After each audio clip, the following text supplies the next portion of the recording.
Oh yeah, about the polyamory thingy quickly, let me explain. So I don't Yeah. identify myself as gender fluid, I identify myself as bi gender. So instead of like fluid in any gender, I just is female, male. I'll have days I feel like I'm a woman, comfortable with my body, but then there's some days that I'm like I am so close to calling my doctors to start on testosterone or want to be a guy. Um, that's why in VR chat I'll wear like my e-boys at points. I'll switch my voice up and everything, etc. to sound like a guy as well. But again, because Ben's straight, I didn't do it. But so the way I wanted it, because I'm bi-gender and I switched from one to two. First of all, I don't like being a female down there. Even I'm planning on having a child of Ina now. Now I'm okay with it. But mainly, I want to keep my chest, but I wanted to be a guy down there. Can you Um, explain to me what that feels like? Because like that's your body you're talking about, right? Like that's kind of like who yeah. you So are, right? first of all, like again, this is TMI, but obviously we're both adults here. So I'm petite IRL, like 5 foot petite. I used to be 98 pounds, but now I'm 125. I am very petite. This is like me IRL, this body.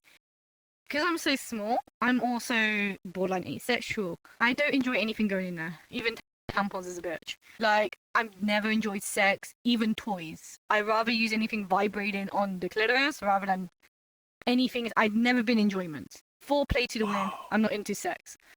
And also, the reason is because I'm so petite, it hurts. So it's just, nah, I'm good kind of thing. And also, periods, cramps as well. I've just never been into it.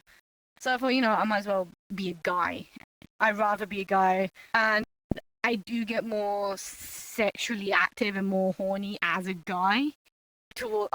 I'm more gay when I'm a guy as well, and I'm also into yaoi. So you can imagine from my point of view, like being a guy down there and then being gay to somebody. That's like that. I feel like I like that. I like the thought of it. And I wish it could happen. But because again, I know sometimes I want to be a girl, and I'm like, fuck. So and with the way I look IRL, I can literally my appearance. I can be mistaken to be a boy or a girl. I'm quite like I'll look more of like a feminine guy, but not femboy guy. Like not femboy, but a bit more feminine. And I feel like okay, if I go on the testosterone, have my voice slightly deepened, get grown facial hair, right, and then eventually get bottom surgery, I feel like okay, if I want, because guys can sound like a girl, I know that. So if I feel like more being a girl, I still got my chest, so I could wear like a low V-neck thing. I could, make it kind of pop out my chest. I could clean shave. I could speak a bit more feminine, so I sound more girly. I could wear baggier clothing, like sweats and that. And if I want to be more guy, I can maybe just, let stubble grow, deepen my voice a bit more, wear a binder, so then that's hidden. But as I'm a guy down there, I could wear more the grey sweatpants. You know how girls are into that shit, grey sweatpants or jeans, and then that can be a bit more oh, okay, yeah, they're a guy. If they glance down there, like, oh, okay, yeah, clearly there's something down there. And I feel like that's just the perfect of both. So then I can be wherever I am and comfortable with my body, because girl and boy body. That's how I feel. But ever since I met Ina, obviously he's into girls. Like, he said he would still love me if I transitioned, but then our relationship probably wouldn't be as comfortable. Obviously, he is straight. Obviously, he's sexually attractive to women, and obviously like guys, he was able to do a lot of things with me as a guy if I was a guy down there. um so I put that aside, but That's something else I wanted to touch on too. Like you hear all the time of the absolute war going on with the transgender community and people in the LGBTQ community and all that. What's your stance on how the media has portrayed people who, let's say, are bi gender? I'm just gonna be honest. I don't pay attention. I pay attention to media, so I don't. Like, I might be LGBT, but so with me is when it comes to media, I don't like to. I don't keep catch up on anything.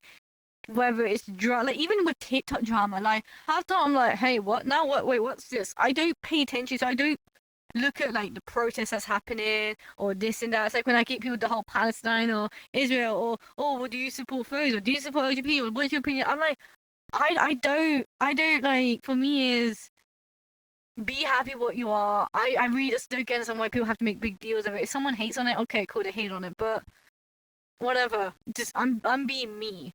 It's like when people ask me about like, oh, are you part of the? Oh, do you support LGBT or I'm like, does that like does my opinion really that validates you? Like, does it have to be a validation for you? Like, it really doesn't matter whether do I support it or not. As long as you're happy and being yourself, that's all that matters. I don't get why people have to like Okay, that's a hypocritical thing.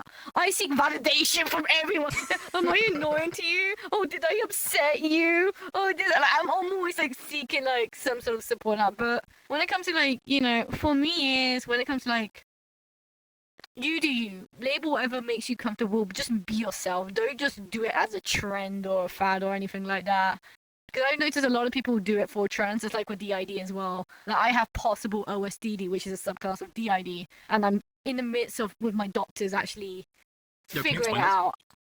OSDD. So OSDD is basically a subclass of DID, and there is 1A and 1B. I'm classified under the 1B. What is DID? DID, dissociative identity disorder, in other words, multiple personality disorder. Surprised I remember that. Usually she's like, there.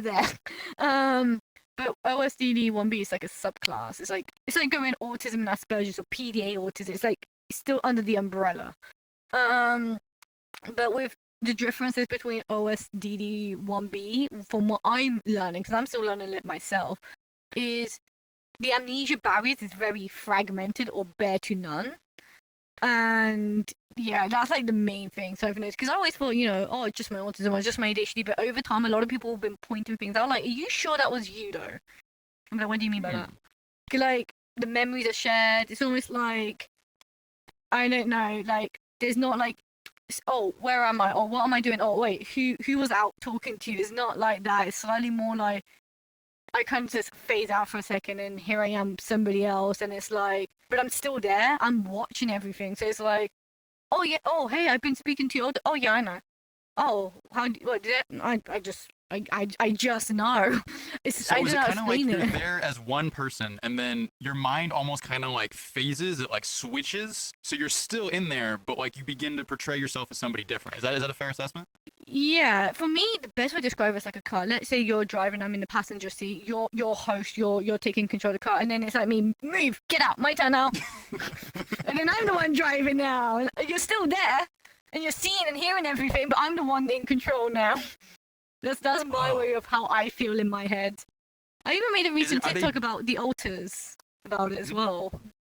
So again, I don't know whether I do have it 100% or not. I'm still in the midst. A lot of people think it's convincing, but one of my doctors did say it could just be my autism mimicking the disability as a coping mechanism. So it could be autism pretending to have it, or it could be generally OSDD 1B. And I've been speaking to a lot of people with DID. I have friends that are being diagnosed by actual specialists and everything, so they're not one of those that are just faking it for excuses to get out of shit. And so far, from what I figured, I might have 3 alters, and I've made a TikTok about it, which is basically Damien the protector, Jay the emotional control, and then Lily, this little one. And each one is so interesting because Damien's a bit of a dickhead, but he's caring, he's a bit too harsh. But he's mainly there just to sort out disputes, but only when it's necessary. Sometimes he will be there for me, or sometimes he's like, no, you're sorting this shit out on your own. But sometimes he'll be there if I'm like too much of a bad mental state. I feel like Jay controls my emotions. Like, let's say I want to break down crying, and right now it's not a good time. So he's almost like, no, you're not crying right now. Wait, right? He's almost like, fuck, why can't I cry?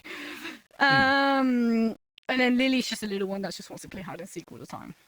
Oh, just hide and seek. Yeah, according to people. Every time there, just oh hey Lily, oh there she goes again. Okay, we'll have to go and find her now. that was it apparently. Yeah. So how do these personalities emerge within you? Because I'm guessing at some level they're all different pieces of you. Like, how did they emerge out of you? So usually you develop the ID tend to be more at the age of like 8, 10, if I'm correct. I'm still trying to figure out. It's more because it's based on trauma. But usually, obviously, at that age, you don't pay attention. But when I was younger, but here's another thing. Yeah, I might have developed it by the age of 14. Some people think, well, you don't have DID then because that's too old. But I might be 24, but I still act like a teen. I'm age developed really late. So when I was like 13, 14, I was acting like a 7, 8 years old. I'm very underdeveloped. Despite my maturity levels right now, I still feel much younger. I feel like I'm 18. I still have like an 18 mentality right now. I'm just becoming an adult. So trauma, school bullying, it was horrible. So people think Damien, because he's a complete dick and harsh person, I feel like he was there for my toughness. At points, according from my mum's input, she spoke to other adults, like that was part of like services that I was in, helped me out. And I was late diagnosed as well. I remember one thing I was saying, like, because I was an emotional person, I would cry over apple juice being spilled, like legitimately crying over spilt milk. Definitely, it was me. I would get emotional and stuff. But there was times that they would call my mom, going, they thought it was something weird because they used the phrase, I was like water on a duck's back. Like I would get bullied, and they witnessed this. There'll be days that I'll be breaking down tears, and then there'll be days that I'll just be like completely emotionless and just whoop, like nothing. And it's like that's not me. That's definitely not me there.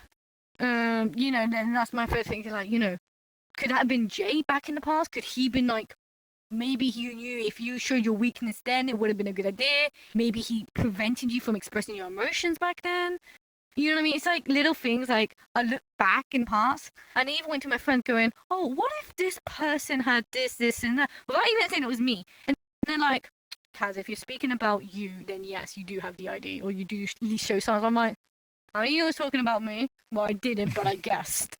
And I was like, "Damn!" Like, I'm still learning. I'm still like figuring it out. I'm like learning day by day. I'm still asking people to this day. And it's really tough, but you've seen the emergence of these different personalities and characters in you, specifically based on traumas you experienced from your past. That is such a mature, like, thought through perspective on what you're experiencing. That's wild. Yeah. Well, I just go back through it. Like, it is horrible. Like, also, one thing I do notice, like, yes, it might not be much of an amnesia barrier, but I have a really good eidetic memory. Like, according to I scared my mum with this. I remember stuff before the age of 1. My memory is that good. I remember stuff before the age of 1. I can give vivid scenarios and things that happened. And my mum's like, "How did you know?" Like, my mum has really bad memory, but those are cool memories to her when I was a kid. Yeah, I remember these things. But and even like this day, like one of my best friends of 10 years. Yesterday, I told him a memory that we had 9 years ago, and he's like, "How the hell do you know these things?" I'm almost so. There's been moments in my mind that's been blurred. It's like, when you got a really amazing camera and you got like 8K photos, really detailed. But then there's that one photo or two that's just blurred, but you can't quite seem to, like, you see the picture, but you can't make out the little details. It's too blurred. You have to squint your eyes. I have moments like that in my memories. And I'm thinking maybe those slightly blurred moments are maybe when the alters were actually in control. Like, I remember it, but I can't remember it to detail, because that's weird, because it frustrates me, because I remember a lot of things. Well, besides my phone, because I always keep losing my phone somewhere in my room. But memories, I'm really good at. I remember every single thing. I can describe everything. Like, even now, I remember in 2016, the place at the Falconry. I could describe you every single thing. I remember the single crack that's on the door. I can remember little faint detail. But I remember it in times of, like, hardships. And now thinking about it, those are times that the altars, it would have made sense. They were out. It's just blurry. Like, I remember, but I don't remember. It's really hard to explain. So one thing you've mentioned a lot is how you do have autism, and a lot of people who are on the spectrum tend to see that as a death sentence. It's like, oh, you're different now. You're a different class of people. You're a different group of people. And just the knowledge of that ostracizes them from the get. Yet, lady, you are the complete opposite of that. You are a social butterfly. You're the life of a party. Like, how do you explain that? Okay, so I think that's mainly because of my ADHD as well. So I have PDA autism, which is called pathological demand avoidance, which is slightly different than normal autism and is still under research. But again, since I was a kid, I was always a very playful person. I got along with a lot of people. I still to this day. Obviously, my autism did, there is a few barriers with my autism. People did question me at points. I was weird, this and that. Also, I was late diagnosis. I was diagnosed at 16, which was very tough because so in the UK, secondary school is between the age of 12 to 16, and we start college at 16 upwards. And so between the age of 14 to 16, I was severely bullied, but I was not diagnosed. I didn't know but I knew something was different. My mum didn't think I was autistic either, because my mum was born in 1981, so she just became in her 40s. But back then as well, in 2016, she thought autism as in Candyman autism, the very severe, stereotypical kind. But then after she realized it, but I wasn't getting any help. But I knew stuff, and my best friend's autistic, and I was like, I'm like him. Something's wrong with me. And I'm like, I must be autistic. Obviously, when you look up online, you're very like get the stereotypes of autism. And I was like, let's call PDA autism. I'm like, what is that? And I looked it up, and I remembered specifically in the computer room in my school, my eyes lit up, and I printed 20 pages. And when I got home, I was like, Mom, I think I know who I am. I think I know what I am.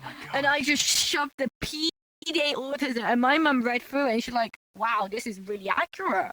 And then we decided to go and cut doctors, and then I was diagnosed with autism and ADHD. But I was like, I was so happy I finally found out who I am. But then over time, I hated it as well. Because I'm so self-aware of my autism, I know there's things that I do is wrong.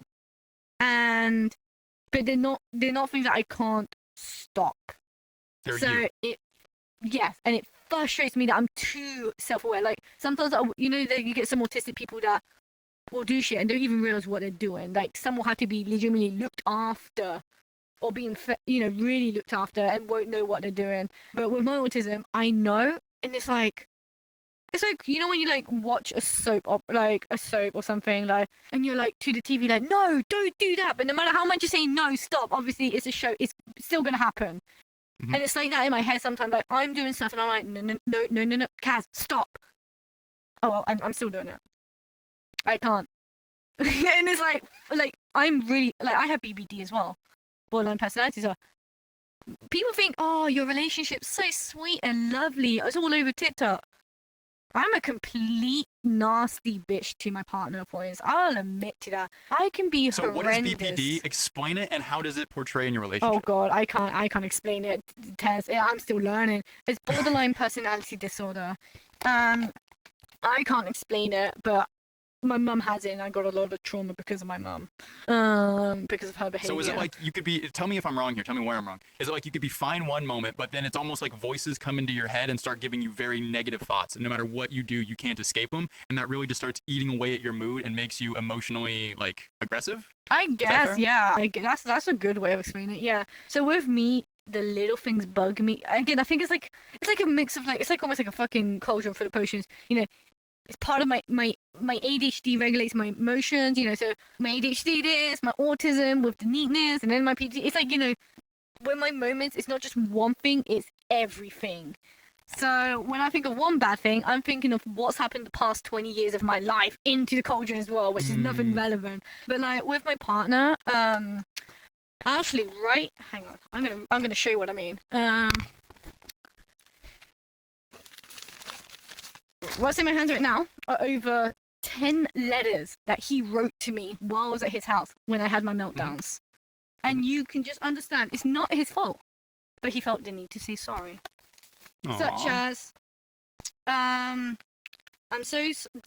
so deeply sorry, Indy, for all I've put you through emotionally. I've never wanted to hurt you, and I know all I do is make shit worse by adding to the fire. I hope you'll be alright soon. After tonight, feel better.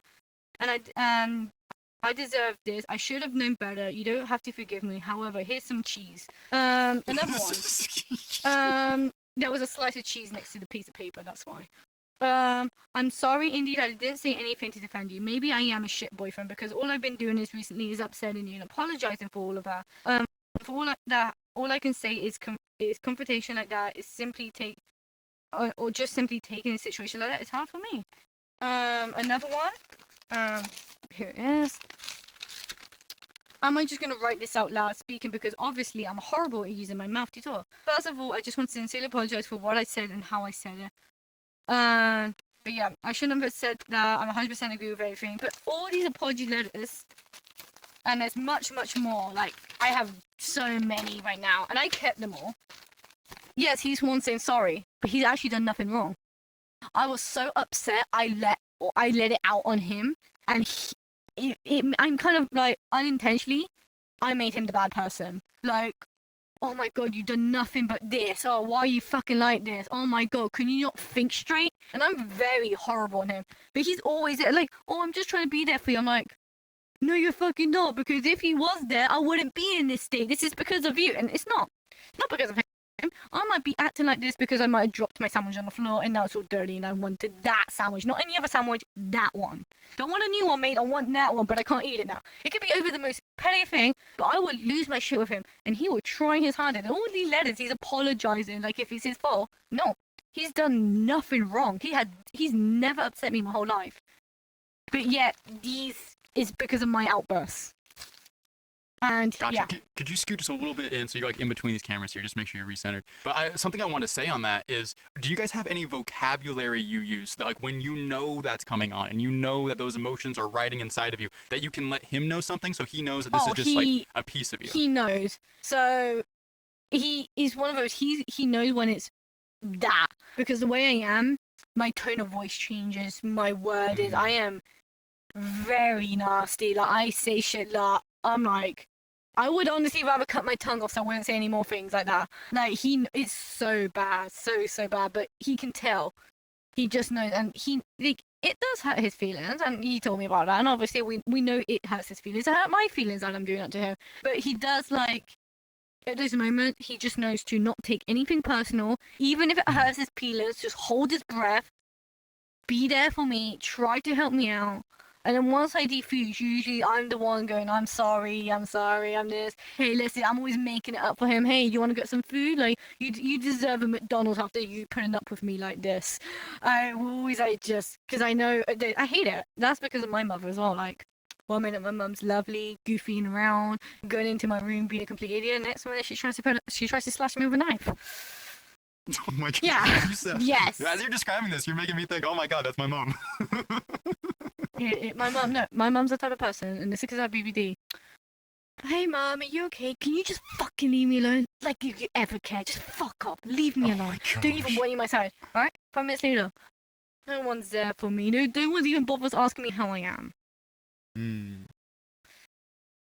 So when you're having one of those moments with your significant other, how, if you were to separate yourself from the situation, how would it be best to treat you when you're feeling that way? Think before you say, because anything you say, I will twist it and try to bitch slap you with those words. So, like, if you go, oh yeah, I'm there for you, I'm gonna be like, no, you fucking ain't. Oh, I'm sorry. No, you're not. Like, I know you're not. I know you're sorry. I know you're there for me. But at that moment, I'm in denial. I'm in every denial. I just want to be there for you. No, you're just thinking of yourself. Well, clearly he isn't. I know. So I always told him, whatever I say, think of it as opposite day. If I say I fucking hate you, I love you. If I say I don't want you to be there for me, be there for me. If I tell you I don't believe you, I believe you. Yeah, I'm just, basically, I'm like, because I'm in denial. When I'm in this angry, I'm not even realizing I'm in denial those moments. It's one of those, like, oh, I fucking hate you. Or maybe we shouldn't be there. Oh, I'm not sure. And it's more like, it's also, sadly, it's a defensive routine as well of mine. Because I've been in so much abusive relationships. I was always, I know he's not like that, and it's a bad habit of mine that I'm trying to get out. I'm trying to get help for it. It's, my partner's always hurt me and all my exes. So it's more of it's like, think of a breakup scenario. If someone broken up with you, it would hurt a lot for you. But if you was the one to break up with them, it wouldn't be as bad mentally in a way. So I try to, when I'm in that, I'm always thinking, like, usually with these meltdowns, I'm thinking he's gonna leave me, he's gonna hate me, he's gonna hate me like this. I'm worried. Did I fuck up? Fuck. So then I'm like being really nasty to him, thinking that he's gonna be like, you know what? I don't want to deal with this anymore. Fuck this shit. I'm done. And I'm gonna be like, fine, good. But then once that red mist is gone, I'm gonna be like, oh shit. But he knows. He knows I'm just trying to. I don't even realize I'm doing it. I only know because of other people doing it, and obviously, you know, it's not something I knew straight away. It took me years of figuring out this is what I'm actually doing. But this is just a guess, but I think it's a defensive mechanism as well. Like, I don't want to show weakness. So I'm being harsh, I'm being aggressive. I'm not violent. I don't hurt him. But I'm like that kitten in the corner hissing and, like, you know, trying to make stand up for myself, even I know I am vulnerable. Like, I am like that, just hissing straight. When you feel this coming on, do you have any tools, any techniques to work yourself down before you blow up? Sometimes, sometimes not. Usually, he helps me. He restrains me. Not in that way. More in the sake. I used to have a bad habit of pulling my hair. That's why my hair is short. I used to tend to do the whole like going onto my knees like this and then doing this a lot. So when he sees that, he will come. He'll grab my wrist, pull my hands on. He will like, oh, give me a big hug and just hold me until I comes out. Sometimes I will. Sometimes I don't want to be touched. So I'll be like, no, no touchy, no touchy. Sometimes I'll do that. Sometimes it's just more of a. I don't know, but he knows.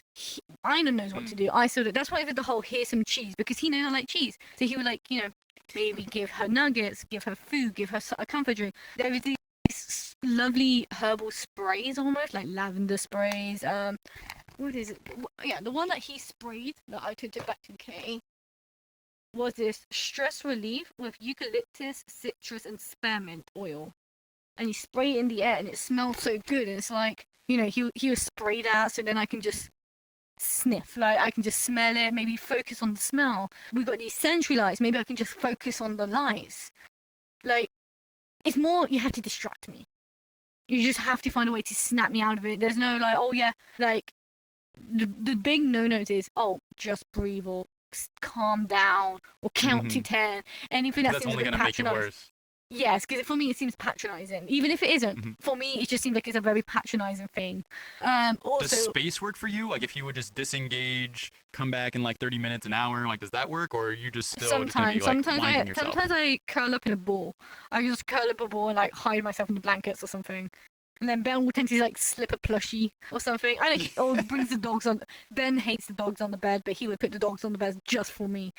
It's more of a, because again, it's not, depends on how bad it is, because some are very light and might last a minute. Some can last a couple of hours. But I have noticed nothing lasts more than at least up to like 3 hours max. My moments, and it's not, because it's not one of those things that I have a grudge and it lasts all night, all day kind of thing. It will last like a few hours at max. But even then, Gotcha. like sometimes Ben will take me. Can I get you like center again? You're kind of drifting a little bit. This way or this way? Be like in between the cameras. So like have me be eye shot in between them. Perfect. Perfect. But yeah, another question I wanted to ask you was, would you have any advice for other people who have BPD or autism, specifically when it comes to a relationship? Because I figured those would be very debilitating and ruin a lot of what could be amazing unions between people. The best thing I would say is, first of all, accept the good and the bads of yourself. Before any relationships, you got to understand yourself that nothing's going to be perfect. And when it comes to relationship, tell them the bad things, because that's how my partner knew about me. Before we even dated, even the day I became friends with him, I told you, give you a heads up, blah, blah, blah, blah, blah. And I gave him all the negative, like if I'm trying to discourage from him. Because I would rather somebody to be like, oh, that's an issue, you know what, I'm good, no thanks, and walks away, rather than being in a relationship, then these issue comes out. I would rather give you a heads up kind of thing, like, oh, just to give you a heads up, this may happen. Give you a heads up, that may happen. Oh, and if this happens, do's and don'ts. If you don't know yet, figure it out. But at the end of the day, when in a relationship as well, have the right partner. Some people won't able to tolerate that, and for those that can't tolerate it, doesn't mean it always. Some are dicks about it, like, oh yeah, fuck this shit, I'm out. But some people can, for their own issues, they may not actually able to tolerate it. So it's not a bad thing always not able to tolerate it, because disabilities are hard. They're hard on us, and it will be hard on the other person, and it's a big commitment.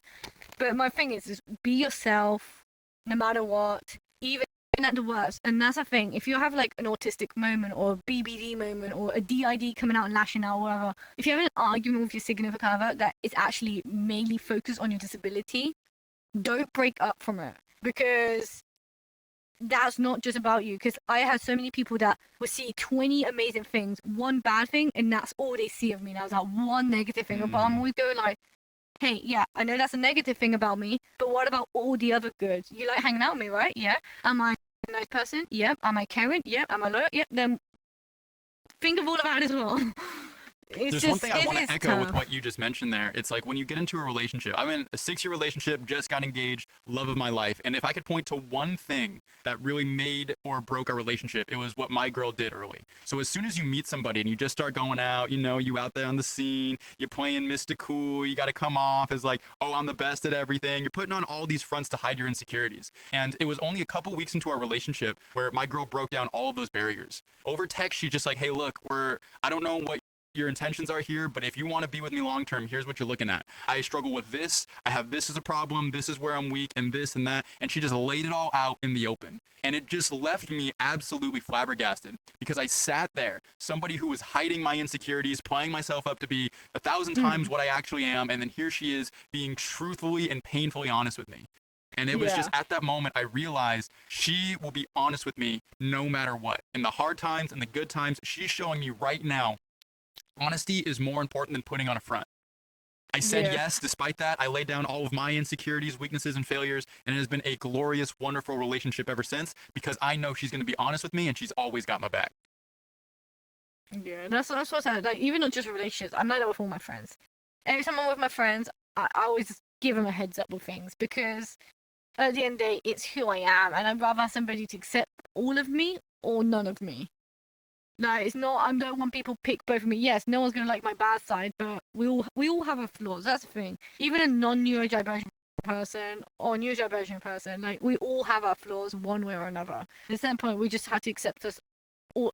Like it's just one package. You can't just have the good side. But yeah, I don't know. It's just I feel like, especially in VR chat as well, or just anywhere. I feel like this day and age, it's so common to meet people with mental health issues because it's more, out in the open. It's not like, oh, it's a trend or anything. Like, people had depression probably thousands of years ago, but obviously only this day and age, it's like with the LGBT, it's just more out there now. So I feel like a lot of people that feel, conscious about being judged. I'm always going. I always have friends like, hey, just give you a heads up. I'm sorry, but I do have. I'm like, all right, cool. And I'm like, well, you okay with that? I'm like, I have a lot of problems myself. Trust me, it's fine. It's fine. That's And why a lot of I it, always tell people like, you can come to me, but I've been there, done that. I've been forever, and one of my goals is I just want people to go through the same shit that I've been through. So, I be open with me. Just come and talk to me. That's what I'm always like. I always have people even in my TikTok DMs just venting out to me. I'm like, hey, I remember this one person. Not gonna go and tell them, but he vented out like him being bullied at school and this and that, and he doesn't know. And I was like, hey, it's okay, I understand. It will be tough. And he literally was like, thank you so much. Finally, someone that can understand me. I'm like, you're not alone. A lot of people go through shit, and it's okay to even like I go to my partner. I know I'm gonna be a handful. I don't mind him going to his friends talking about me like, yeah, Kansas has been a bit of a difficult right now. Just it's good to talk it out. It's not like he's bitching about me or, be shit, but, it is a handful. So, I and don't one know, cool it's thing about these dependent. technologies is like TikTok gives us the opportunity to connect with people who are like us and who have similar Yeah. obstacles, and we can give those words of advices. Like some of the biggest things I've come across are like people in the bread gang community who are like finding one another, becoming friends, and even some relationships starting up. And it's so cool to be like a part of that and see that blossom. Like I love that so Yes, much. it is. And beyond that, like I'm so glad you can be so open about like your relationship too and the struggles you have and the obstacles you've overcome. Like I love the idea of sharing those ideas and what they can mean to others who are taking a similar path. But another Yeah. thing I wanted to kind of transition and talk about was there was a story. You kind of gave me some of the Oh, details God. about something that happened here in VR chat. But if you could just like do it here and like from the beginning, let me know what happened. And remember, we're gonna keep everyone's name, everyone's thing out, no groups, none of that. Yeah, But I got what fake news to happened in this tell. VR chat story? Okay, so obviously you see a lot of TikToks and a lot of other people talking about pedophilia. All these adults, after kids, VR chat. I see a lot of people making TikToks about that. But there's also the bigger concern, personally, I feel like, is kids pretending to be adults. Because what kids do not understand is, how do I say it? It's like, adults, we can get a case on our hands. We will get out of trouble. Kids will get a slap on the wrist this day and age. And again, a lot of people see this and think, oh, it's just a game, but there's more to this. This is a social platform at the end of the day. I might be in a pixel, but I am a person behind this headset and its controllers. But the story happened 3 years ago, and it's not like it's bound to happen to every person in this situation, but I feel like it's the worst case scenario, as we spoke about it last time. So this implies two main people, a 14 years old girl, and we're gonna name her Jessica, and a 23 years old guy named Alan, and Alan is my friend. Now, a lot of people know there are a lot of VR chat clubs in the VR chat worlds. Obviously, they're 18 plus. You would go on Discord, you would get ID verified, you would attend the clubs. You know, it's a fun place and a bit chaotic sometimes. It is common, sadly, to a kid or two to slip into the events. They always use, they'll use a fake ID, or they might use their parents or their older siblings' ID, or maybe a friend that they are an adult. There's always slip arounds. And, most times you'll get caught, you'll get banned, or, you get a slap on the wrist and that is it. But sadly, with this story, it was like the worst thing could happen. So Jessica used her 19-year-old sister's ID and got into the club event. And basically, within there, Alan was a dancer. He was just typical full-body male dancer, and, really good at it. He has a pole in his room as well. I remember it in the past. He was a good dancer, really good, got a lot of attention. I guess Jessica caught a liking to Alan, like almost like when a teen girl had a celebrity crush on Harry Styles or Justin Bieber, like that kind of freaking out kind of thing. Posters on the bedroom, like if she could, I can picture that she would have. Also, Alan's asexual, so he had no desires, anything like just no sexual desires. Jessica, got a bit interested and started hanging out with Alan, going, "Oh, I love you dancing, I love you, love this, love that," and wanted to spend time more afterwards. Jessica started getting a habit hanging out with Alan a lot. Every time when he was online, she would get online. Every time that he was with his friends, she would be with him with his friends and everything. And I was going for like a couple of months or so, and okay, she's like crazily simping for this guy. Like Jessica's trying her best, but he's like sees her as a friend, and that is it. Not interested whatsoever. But one day, I think, because after a few months, she got a bit carried away. She, got a bit confident with this. And instead of hanging out with him and his friends, she wanted to bring him to her friends, which were in the same age range. They were between, 13 to 15 years old. And they brought him to the world, and, just like, "Oh, yeah, this is my friend," kind of thing. And, they questioned, like, "Okay, why is there an adult here?" But they didn't say much. They were like, "Oh, okay, cool." I guess they were hanging out, this and that, and Jessica was getting a bit, giggly, getting a bit close, kind of the hand on the shoulder kind of thing. And, Jessica's friends noticed, but again, didn't say much. When Alan left, apparently the girls went to Jessica and going, "What is this about? What was that? Who is that?" And I guess Jessica got really ego. Her ego just went really high, going, "Oh yeah, about that? That is my new friend, and he's a lap dancer, and I get dances as well, and reason because I get into clubs," and admitted to what she did. Thinking that Jessica thought that her friends would be like, "Oh wow, that's so cool, lucky. Oh, I wish." Nah, it wasn't that. Jessica's friends were actually against the idea of it, and they were like, "Whoa, you shouldn't be doing that. You're only a kid. You'll get in trouble." And obviously, Jessica's reaction was, "Oh, it's just a game. Nothing can go wrong. It's just a game." Jessica's friends didn't approve of that, and they had something in mind. Next time Jessica was at a club event, Jessica was going like, "Hey girls, come and join me, please, you should try it out. I'll just say you're adults as well. I'm already part of the club, blah blah blah, all that shit." And the girls took the offer, but not in the way Jessica thought. Jessica was already in the lobby, already sat on the couches. Her friends joined, but by the entrance where the security was. And they were, "Hey, we need to talk to the owner right now. We're minors, but before you kick us out, our friend has a minors in the club. We disagree on her idea, but we want to let you know." Obviously, due to that "oh shit" moment, they decided to cancel the event before it started, and obviously kicked her out. And what happened was the owner, Alan, the girls, and Jessica were all in a room. Jessica was confused what was happening, so it was Alan, but the girls told everything. They explained Jessica's true identity to Alan and the owner, and explained the whole thing. Jessica wasn't happy, she felt betrayed by her friends. Alan was mortified by this, and felt sick, and much more. And basically after that, Jessica started getting a lot of hate because, VR chat spread. She was getting a lot of profanities, called, yo, you're a whore, you're a slut, why are you so desperate to be an adult? You're only 14, stop being so sexual, be a kid, go to rec room, go outside and play in the ground and get dirty, stop being a pretty bitch or something like that. And obviously Jessica didn't like that, and, she started panicking. Now, a side note, or before I continue the story, a side note of Alan, VR chat was his life. He had a great job. He'd go to the gym and he ate healthy. He was like a lot of people. He's also really good looking IRL. But mentally he was fucked. He lost his parents at age 5 in a car crash. He was actually in the car crash. Well, he was the only survivor. His parents didn't survive, and basically he was in foster care. They were using him for money. He was mistreated. He was readopted 3 times as well. They got adopted and then got sent back to foster care and then back again. It was chaos. He went through a lot of shit. So mentally, he wasn't there, and he felt, what's the point in living? He had that in mind a lot. But when he played VR chat, he does work at home, so he had a lot of spare time.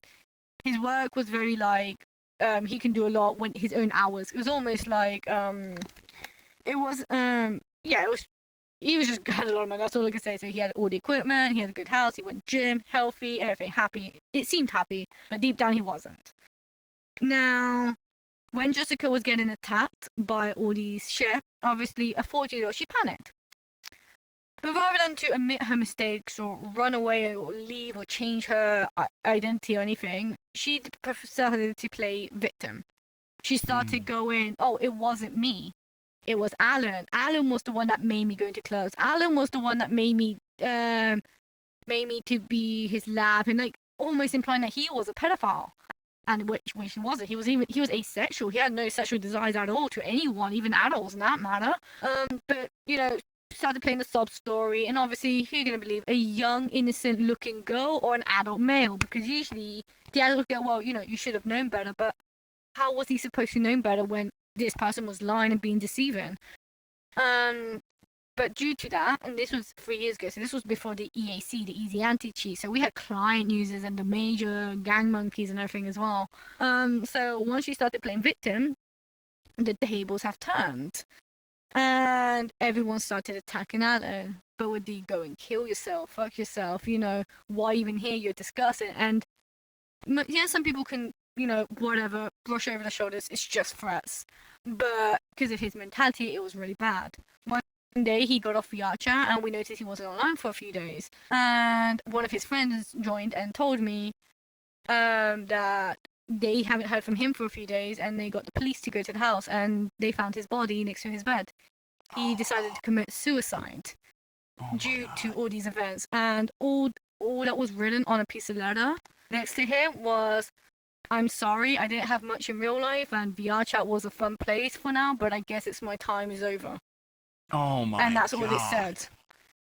Because of his girl. And I lost my shit. I was seeing red, and I found her in a public quad. I was about to storm her, but it was a group public. The minute she saw me, she blocked me and kicked me out of the group public before I had a chance to say anything. And I noticed by her behavior, she doesn't even know what happened. While raging, I had a friend of mine that was a client user, went to me going, hey, I have her address. I'm not doxing her, but I'll send you a DM. Do what you will with that address. And I got curious and I looked up her address. And I noticed that she was 2 hours away from me, IRL, by a single train. And I was like, okay, tomorrow's a Monday. It'll be school day. She's clearly a kid. She's going to go to school. Okay, school finishes at 3 p.m. Okay, I know what I'm doing. I decided to catch a train and go to her parents' house. While she's at school, because obviously I'm not here to, confront a 14-year-old. I'm here to discuss with the police as well.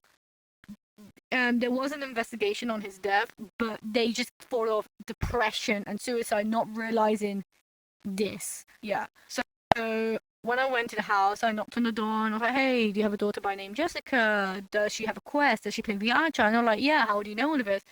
At that moment, her sister went downstairs as well, going, hey, what's going on here? And I went to her going, did you notice that your ID went missing recently, or at least misplaced? And they're like, oh, funny funny enough that it did. And I'm like, okay, well, there's a reason behind it. And obviously, British people, they're like, oh yeah, come in. Do you want a cup of tea? We sat down all on the couches. We sat there talk, and I told him everything from how she wasn't actually being a kid in there, how she was going into adult places when she wasn't supposed to. I explained her the whole thing, her being attacked, to then her victimizing herself. Obviously, they were mortified. The sister was angry, the mother was about to cry, the dad was just in shock. And then at that moment, coincidentally, I looked at time, it was like 3:15. She walked through the door, Jessica, and she was like, Mom, Dad, what's going on here, kind of thing. And she sees me, she's like, who's that? What's going on? And I went, hey, and I called her by her game name. I was like, oh, hey, Jessica. I'm like, wait, how do you know that name? I'm like, well, you might not know me here, but you know me by Lady Kasumi. And she was already looked stunned, like she just saw a ghost, realizing, oh shit, kind of thing. And like, what are you doing here? I'm like, well, remember you and the guy? And like, yeah, well, I didn't mean any of it. It's just a game, I'm like, just a game. Sadly, due to you victimizing yourself, and for it, he had a lot of death threats and attacks. He's like, okay, and he's an adult, and he killed himself because of it. And I'm not going to sugarcoat anything on this kid. I was too pissed. I was like, he's dead because of you. You might not killed him directly, but because of your actions, the consequences was his life. And she looked traumatized. She collapsed on the ground. She started breaking down. Parents started breaking down. They all huddled up crying. And I went to the parents going, you got two options.